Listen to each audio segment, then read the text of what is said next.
everyone, welcome back to my channel, and if you're new here, I'm Sumaitha and I'm a self-taught artist living in Sydney, Australia.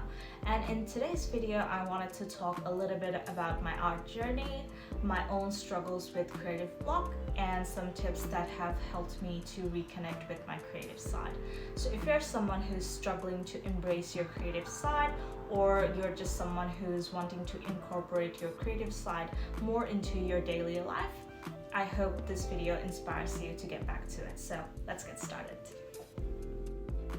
Yesterday, I went back to a place that holds a special meaning to me, the lake near my university. It's a spot deeply connected to my personal growth and journey here in Australia. For a few years, I really struggled to make art. Between the pressure of studies, adjusting to life as an international student, and dealing with other stresses, it felt like I lost my connection to creativity. I think we all go through phases where life just gets in the way and it feels easier to push aside our passions. But in those quiet moments, I started to realize how much I missed it. Now I'm trying to ease back into it, slowly, at my own pace. I saw this beautiful white duck and I wanted to paint it immediately. Recently, I've been working on reconnecting with my creativity. Drawing again, even small things, feels like rediscovering a part of myself I'd forgotten. It doesn't have to be perfect, but it's the act of creating that's important. It's about finding peace in the process. I love drawing animals and nature. There's something calming about capturing the simplicity of these scenes. And today's inspiration, this little duck, is a reminder of the beauty in everyday moments. I think my love for the Ghibli style of painting comes from this, the way it celebrates nature and finds beauty in the simple things. During my creative block, I just didn't have the mental space for art. It wasn't that I didn't want to create, it just felt like life was too overwhelming and art was the last thing I had energy for. But lately, I've realized that creativity is something you never truly lose. It's always there, waiting for you to come back. Slowly, I've been embracing the process again. It's not always easy, and I'm definitely not drawing as much as I'd like, but every small step counts. If you've ever struggled with getting back into a creative flow, you're not alone. I've found that a few small habits have helped me a lot in this journey, so I wanted to share them with you today. First, I've learned to set small, realistic goals. In the past, I felt like I had to create a masterpiece every time I sat down to draw. But that kind of pressure is not sustainable.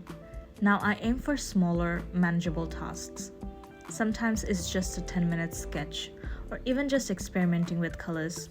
Keeping it simple helps me to stay consistent. Another thing that's helped is creating a dedicated space for my art. It doesn't have to be an elaborate studio, it could just be a corner of your room. But having a spot where your art supplies are ready and waiting makes it easier to get into the flow when inspiration strikes. One of my most useful habits is jotting down ideas as soon as they come. I use the Notes app on my iPhone to write down thoughts, images, or even snippets of inspiration throughout the day. This way, when I do have the time to create, I've got a list of ideas ready to go. It's a great way to avoid feeling stuck or blank when it's time to start drawing. For me, nature has always been a huge source of inspiration. This little duck is a perfect example of that.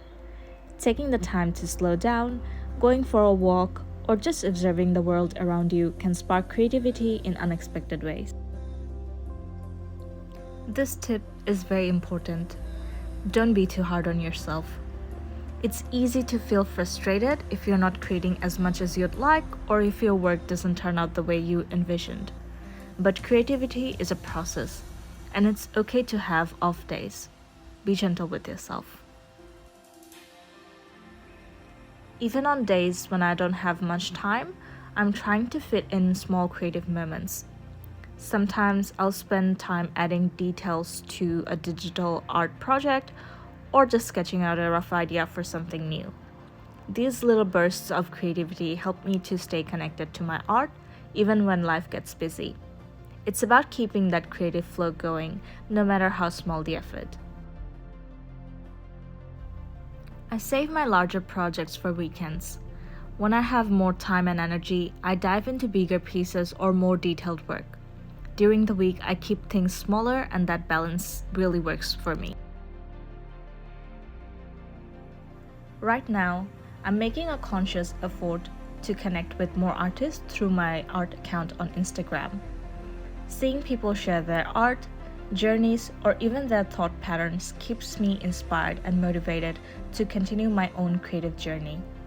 I love surrounding myself with other artists because it not only gives me inspiration, but also allows me to support them in their work. It's a great way to build a creative community where we can all grow together.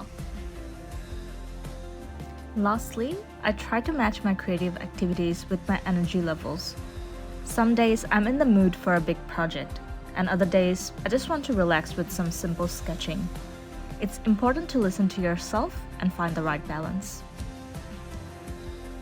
And here it is, the final drawing.